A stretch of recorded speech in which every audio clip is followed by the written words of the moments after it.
Bonjour à tous, c'est Jenny Garden, je suis médium énergéticienne et je réponds aux questions que vous me posez durant les séances ou éventuellement dans vos commentaires. Je vous remercie, merci beaucoup de m'avoir transmis toutes ces questions, il y en a encore quelques-unes à tourner. Et puis si vous en avez d'autres, n'hésitez pas à les transmettre pour que justement je puisse les tourner un petit peu plus tard. Merci pour votre patience aussi, parce qu'il y a certaines personnes qui m'ont transmis des questions et ça fait un petit bout que voilà, elles attendent après cette réponse. Mais en tournant une seule par semaine, c'est vrai que ça peut mettre du temps. Et puis merci à ceux qui m'ont répondu sur l'appareil en question, l'appareil pour améliorer le son. A priori, j'ai eu plusieurs retours où ça se passait bien. Donc aujourd'hui, je tourne une nouvelle salve avec cet appareil. Voilà, en espérant que c'est toujours d'actualité, que ça se passe mieux au niveau du son. Alors aujourd'hui, on est là pour répondre à la question suivante. Alors je ne sais pas comment je vais l'intituler parce que celle-ci elle est un petit peu longue. Je pourrais peut-être pas tout mettre sur YouTube, mais bon, je vais trouver une formulation. La question m'a été posée comme ça. Comment savoir si notre ex-compagnon est effectivement notre runner ou si cette personne a véritablement tourné la page sur notre relation et si nous devons en faire autant? Alors, déjà, il y a une petite chose dans la question qui me gêne, c'est-à-dire que c'est pas parce que votre runner est votre runner qu'il a pas forcément tourné la page de son côté.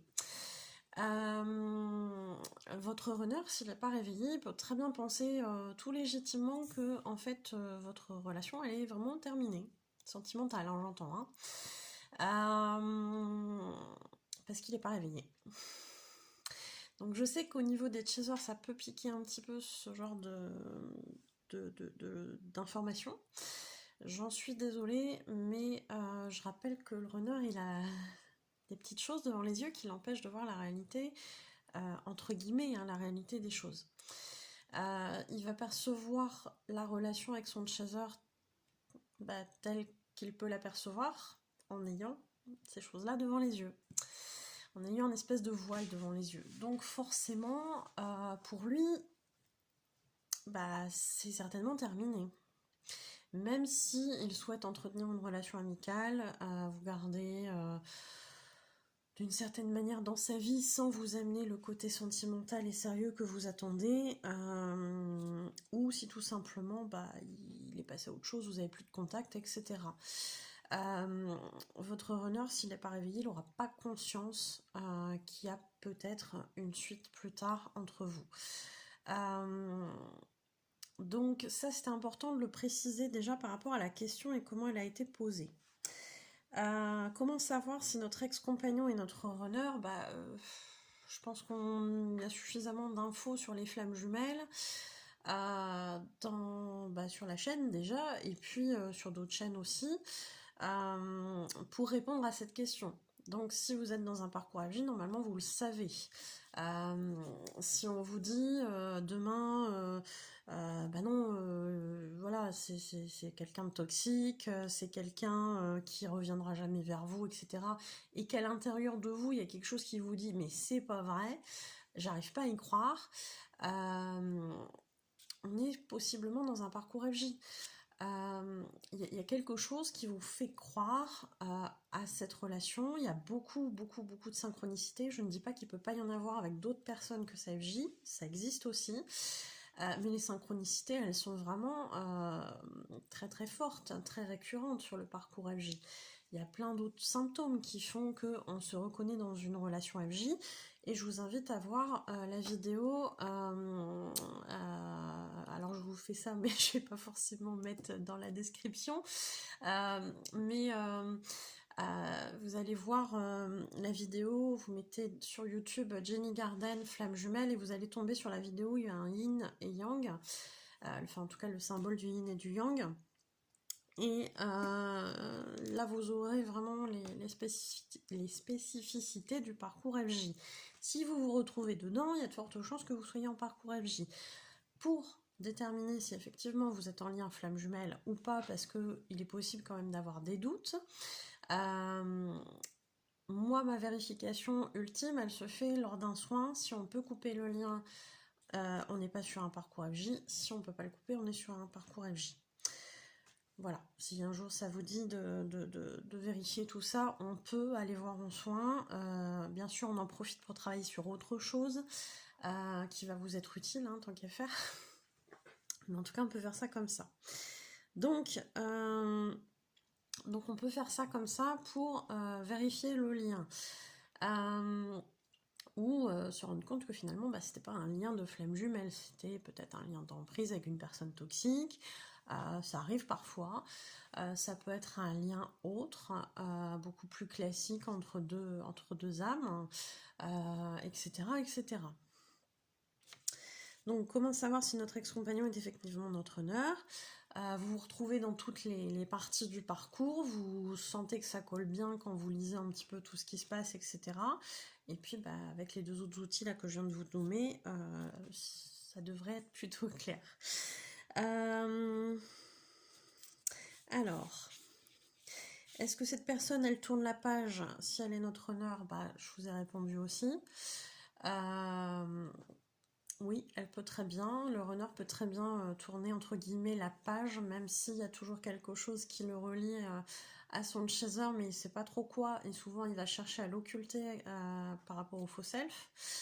Donc il va pas forcément se rendre compte des choses, et effectivement peut se convaincre tout seul que la relation elle est clairement terminée, la relation sentimentale en tout cas. Est-ce que nous devons en faire autant? Est-ce que nous devons tourner la page? Bonne question.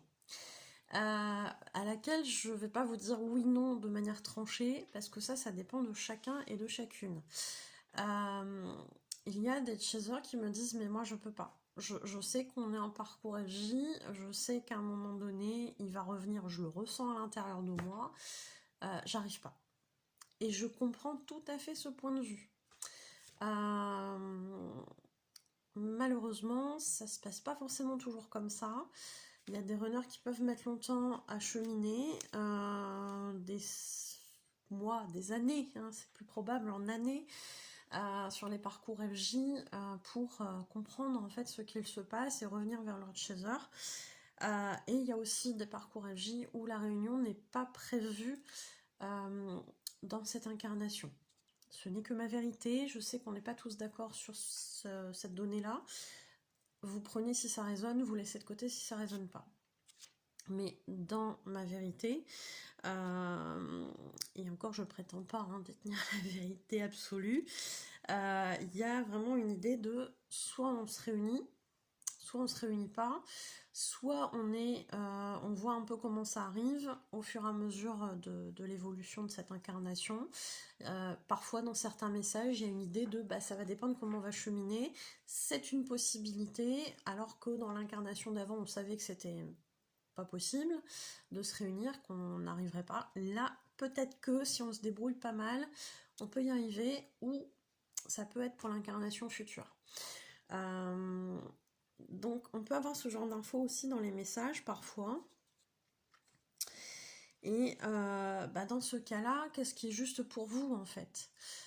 Si vous avez en conviction que vous allez vous retrouver et que pour vous, même si ça prend 30 ans, c'est pas grave, vous allez attendre entre guillemets votre runner, c'est-à-dire faire votre vie, etc., mais sans avoir vraiment l'envie de faire votre vie avec quelqu'un d'autre en attendant. Et encore, le mot en attendant, c'est pas juste à mon sens. Mais vous comprendrez bien ce que je veux dire, j'imagine. Donc soit il y a cette option-là, le chaser qui dit mais non, en fait moi je pourrais jamais aimer quelqu'un d'autre, je pourrais jamais vivre une vie de couple, etc., parce que je sens qu'il va revenir vers moi. Enfin, quand je dis il, c'est le runner, ça peut être une femme aussi, on est bien d'accord. Vous adaptez en fonction de la situation. Mais il peut y avoir aussi un chaser qui dit mais après tout, moi j'en sais rien si on va se retrouver à la fin ou pas dans cette incarnation. Donc est-ce que c'est juste pour moi de vivre une vie de célibataire sans avoir personne? Si c'est juste, ok. Si c'est pas juste, vous avez aussi le droit de ne pas, entre guillemets, vous sacrifier par rapport à votre runner en fait, qui lui, probablement, c'est bien les parcours des runners, est avec une tierce qui va le faire cheminer, bien évidemment. Mais est-ce que c'est juste pour vous d'avoir cette info-là et de vous dire, mais moi je suis en retrait, et il se passe rien sentimentalement parlant. J'ai pas la réponse à ça. Je pense qu'il faut vraiment faire en sorte d'être aligné. Si vous l'êtes, si vous êtes aligné et de dire bon bah moi j'ai pas envie de passer 30 ans célibataire, même si je suis sûre qu'il va revenir et que je sais pas quand, bah en fait je sais pas vraiment la date. Donc bah, si c'est juste pour vous d'avoir personne, de laisser entre guillemets votre vie de femme ou d'homme de côté pendant que vous vivez ce parcours, bah pourquoi pas. Il n'y a pas de souci. Si en revanche vous dites bah non, moi j'ai aucune garantie qu'il va revenir et dans ce sens-là, pourquoi je me priverais entre guillemets de faire ma vie, vous pouvez très bien avoir quelqu'un effectivement dans le cœur, dans la tête, et à côté de ça, bah, vivre votre vie parce que cette personne, cette histoire avec cette personne, elle n'est pas possible. Bien évidemment que ça amène un cas de conscience au chaser et c'est tout à fait normal. Le problème, c'est que en tant qu'être humain, vous avez le droit de vivre votre vie et qu'il n'y a personne qui peut vous dire bah parce que ta vie, en gros, tu vas te sacrifier, tu vas attendre qu'on te runner il vienne ou il revienne, et puis bah s'il revient pas, bah tant pis, tu auras fait ta vie comme ça en attendant, entre guillemets. Il faut prendre ce qui est juste pour vous, ce qui vous semble aligné en fait. Et il faut pas oublier non plus le rôle des tierces, aussi bien d'un côté que de l'autre, et quand on nous envoie quelqu'un, souvent c'est quelqu'un qui va nous faire cheminer. Aussi bien du côté du runner que du côté du chaser, puisque la tierce qui se trouve au milieu, elle fait travailler les deux. Donc qu'elle soit positionnée d'un côté ou de l'autre, ou des deux côtés, ça peut arriver aussi, et bien la tierce fait cheminer les jumeaux.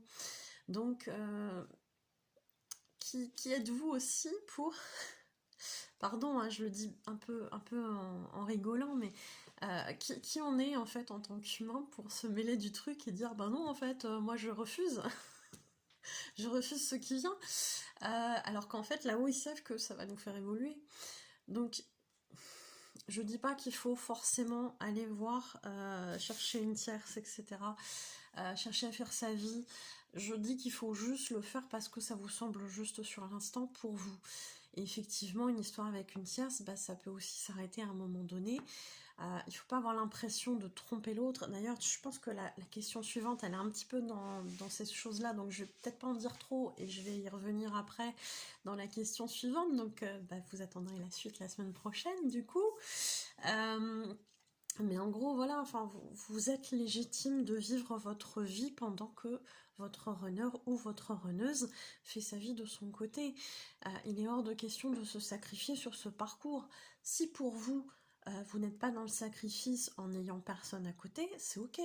Si en revanche vous le vivez comme un sacrifice d'être là et d'attendre, entre guillemets, l'autre, bah là, effectivement, ça résonne pas et c'est pas aligné. Chacun fait comme il le sent. Et comme il le sent vraiment à l'intérieur, pas avec l'ego, pas avec la réflexion.